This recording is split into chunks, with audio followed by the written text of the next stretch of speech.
My name is John Holloway.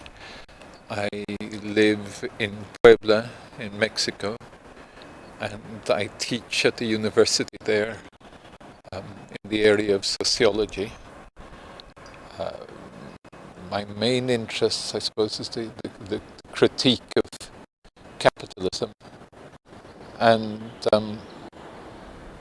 trying to think about how we can possibly get out of this dreadful society that we have created and create a more human world.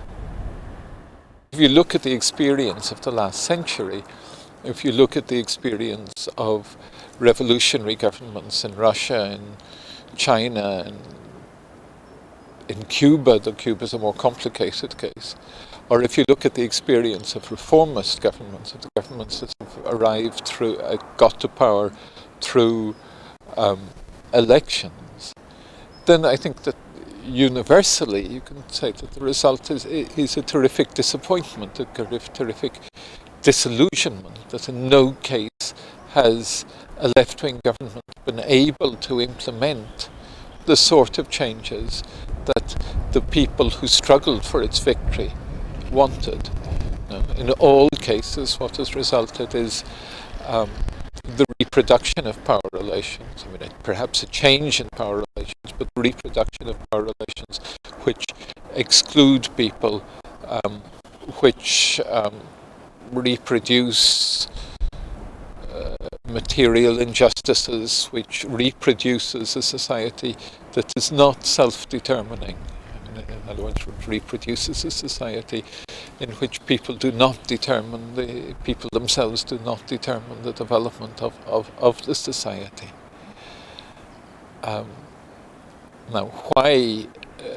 I suppose my argument is that that has to do. You can argue. You can analyze it historically. You can say in Russia it happened for such and such a reason, in China it happened for such and such a reason, in Albania it happened for such and such a reason, in Cuba it happened for such and such a reason, in Brazil, and etc., etc., etc. No, but there comes a point in which it's just not enough to talk about it in terms of the specific historical cases, that obviously we have to try and generalize.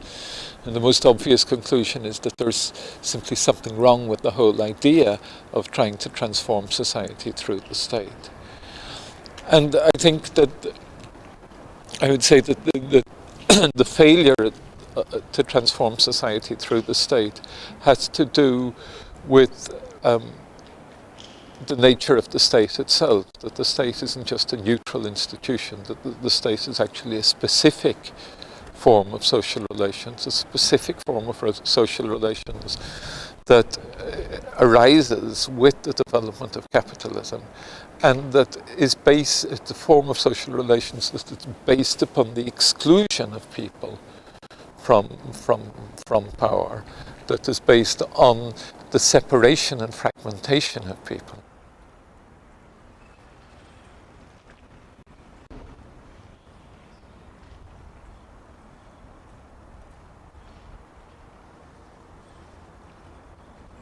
Changing the world without taking power means what it says it means, namely that we have to change the world, that's clear, and that we have to do it in a way that we mustn't think of the struggle to change the world as being a struggle that is focused on the state, that is focused on taking state power. Rather that it is important to develop our own structures, our own ways of doing things. I think one central aspect of the argument is that it is important to make a distinction between two concepts of power, that the concept of power conceals an antagonism. It's an antagonism between our power to do things, or our creative power on the one hand, and the power to command, our power over, our instrumental power of capital on the other hand. In other words, if we asked what power means, then the most obvious answer is that power means our capacity to do things, our power to do, our power to. And this power, it seems to me, is always a social power, simply because the doing of one person always depends on the doing of others. It is very difficult for me to imagine a doing which would not be dependent on the doing of other people. It is clear that our doing here at the moment depends on the doing of hundreds or thousands of other people who've created the technology that we're using, who've created the concepts we're using, etc. And so that our power to do is always a social power. It is always a collective power. It is always, our doing is always part of a social flow of doing. Now, what happens under capitalism is that this social flow of doing, I mean, if we think of our power to do as being part of a social flow of doing, then it's clear that there are no clear divisions between the doing of one person and the doing of another. One flows into another. What one person has done becomes the precondition of the doing of others, but in a way in which there are no clear distinctions, there are no clear identities, there are no clear dividing lines. And what happens then under capitalism is that this flow of doing is broken. This flow of doing is broken because the capitalist comes along and he says, that which you have done is mine. I appropriate that. That is my property. And since the done of one person, that which one person has done, is the precondition of the doing of others, then the appropriation by the capitalist of that which has been done gives him the capacity to command the doing of others, to rule over the doing of others. So with that, the social power becomes broken. The social power to do becomes broken. It becomes transformed into its opposite, which is the power over, the power of capitalists to command over, to command the doing of others. So that capital is basically this process of breaking the social flow of doing, breaking the sociality of doing, and breaking therefore our power to do, and transforming it into a power over, into something that is alien from us. So I think that we have to think of our struggle then not as the struggle to take power, which would mean taking their power, but the struggle to build up our power to do, which is inevitably a social power. And it is important to see that in this struggle there are two very different concepts of power, and that each concept has its own logic, own very distinct logic. The logic of capital is a logic of command, it's a logic of hierarchy, it's a logic of fragmentation. It's a logic which denies subjectivity, it's a logic which objectifies the subject. Where our logic is just the contrary. It's the logic of coming together.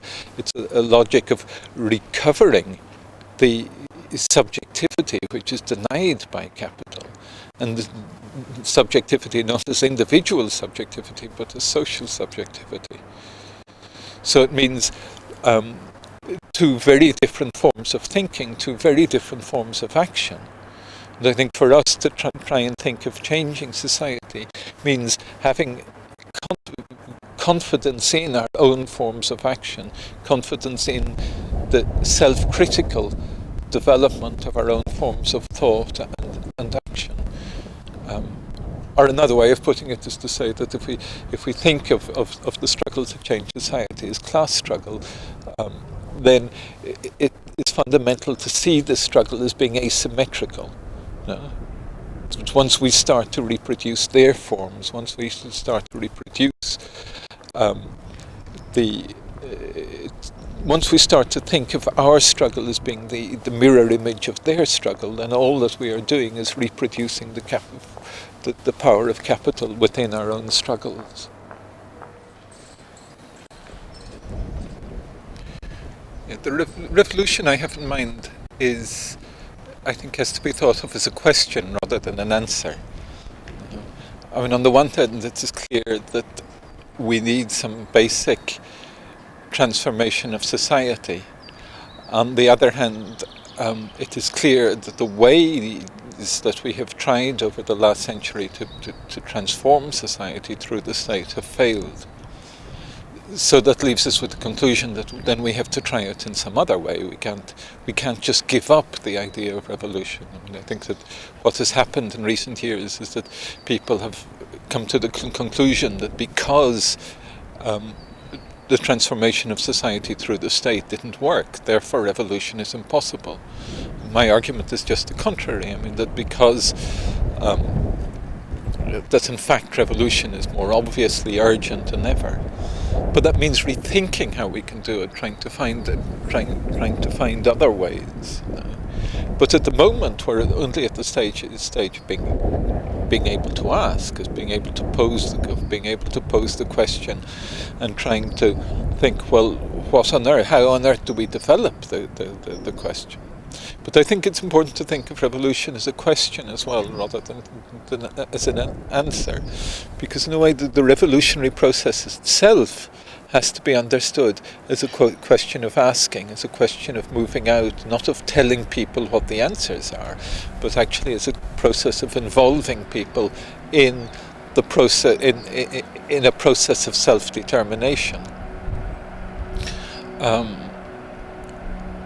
I think that we can, okay, that's a very general answer, obviously. I mean, I think we can fill in details much more by looking at what is actually happening, and by looking at the struggles that are going on. I mean, not just copying them necessarily, but looking at them critically, looking at the way in which certain movements have been trying to develop autonomous forms of action, the way in which they've been developing the concept of dignity, the way in which they've been breaking down the separations between politics and economics, the way in which they have been developing new organizational forms. For me, the Zapatista uprising has been of enormous importance over the last, the uprising in '94 and the whole experience over the last 10 years.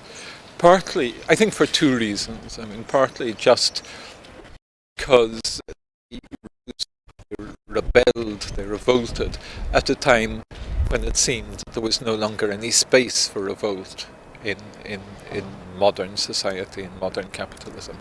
But it's much more than that. It's also the fact that they have proposed a rethinking of the whole concept of rebellion, the whole concept of what revolution or revolt means. And I think part of that is precisely the question of proposing a different logic, a different language, a different temporality, a different spatiality, which is not symmetrical to the language and temporality of capital and of the state. For example, if one of the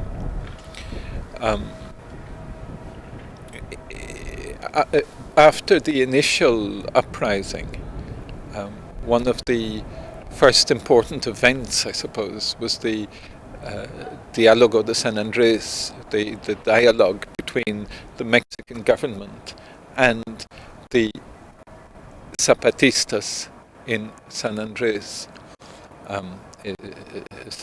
town in Chiapas. And normally one would think of this as being, one thinks of a dialogue or one thinks of a negotiation as being a symmetrical process between two sides.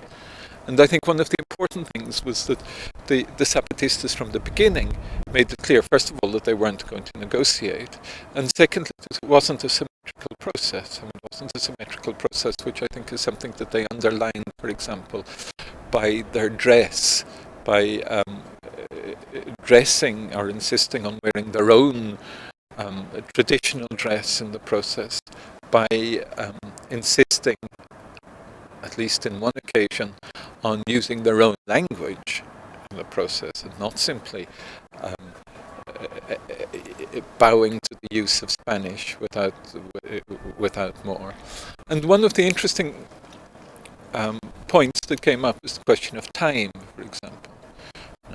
At one point, when they had reached, I mean, the two sides, the government and the Zapatistas, had reached an agreement, or a provisional agreement, rather, on, or a proposal. And then the Zapatistas said, well, fine, we'll have to take this to our people and we'll have to discuss it. And the government said, but no, I mean, you have to decide. We need an answer, say, within 2 days. And the Zapatistas said, well, nonsense. You have to understand that we have a different time. We have a different, and that we have processes of discussion. And the government representative, well, what's that? How can you say you've got a different time? I say that you're wearing a Japanese watch, the same as I am. And the Comandante Tacho responded that, no, but these people from the government, they think that time means clock. No? And for us, that's not the meaning of time. No? Our time is different. And they took, I can't remember how long it was about 2 months, I think, to give their response. But precisely, it's the awareness from the beginning that they were not going to enter into the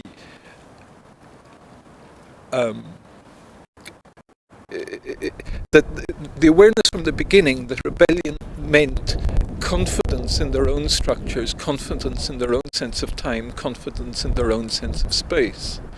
And this idea of time, for example, is very much tied up with the whole question of democratic structures, the whole question of insisting that decisions have to be reached through a process of community discussion.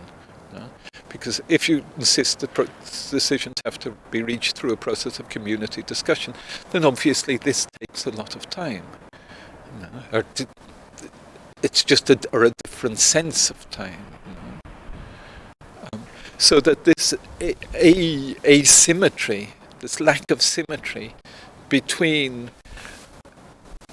the logic of domination on the one hand and the logic of revolt on the other hand is something that is absolutely fundamental to the Zapatista movement from the beginning, and that is kind of emphasized time and time again in their communiques, in their use of stories, in their use of jokes, in their use of poetry, etc. And all of those things which seemed at first to be kind of decorations secondary to the process of revolt, that you gradually come to realize that in fact no, I mean it is central to the revolt itself. It is central to the revolt itself that they are proposing and insisting upon a different way of conceiving the world and a different way of conceiving relations between people. Whereas the traditional concept of revolution, I think, was very much based on a military metaphor, on the idea that you've got a clash between two armies, essentially, and that in order to defeat the enemy, then basically you accept the methods of the enemy, just as one army, in order to defeat the other army, is organized in exactly the same way as the other army. And I think it's very important that the Zapatistas break with this, and that they say, no, that is not it. I mean, that in a way, the way to revolt or the way to rebel is to develop a language and a way of doing things that the state simply does not understand. And they've done that consistently over and over again. in the last 10 years. Very often we think of capitalism, of the problem of revolution, in terms of how to destroy capitalism. I think that we have to break with this, simply because if we think in terms of how we can go about destroying capitalism, we very quickly convince ourselves that it's impossible. Because to think about destroying capitalism is to imagine capitalism as this great big monster that exists. A great huge big monster with its armies, with its education system, with its control of the media, with its control of material resources, etc. And here are we, little us, how can we possibly destroy this big monster? And my argument is, I think that we have to think, perhaps to get away from this metaphor of destruction and to think of it in other ways.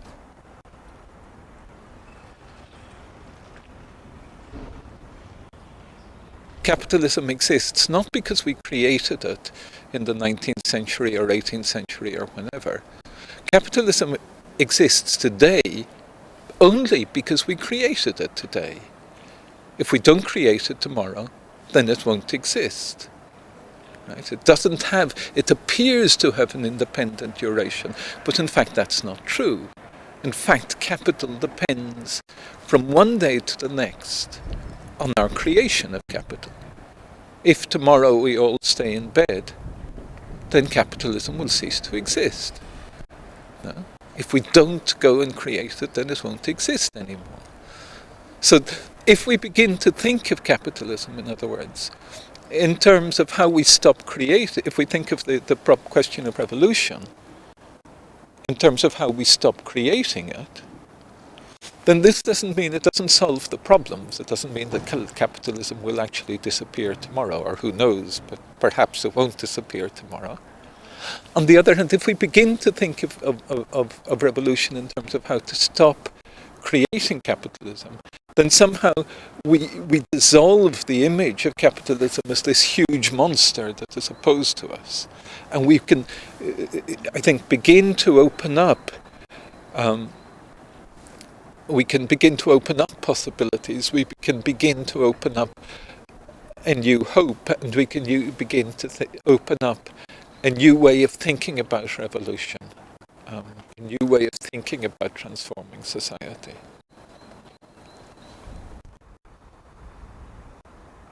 An ideal society would be self-creating. If it's self-creating, then if it's self-determining, then in a sense it doesn't make sense to project an ideal organization, because the ideal organization would be created by the society itself. And the self-creating society might decide one day to live a different society from the society that it lived yesterday.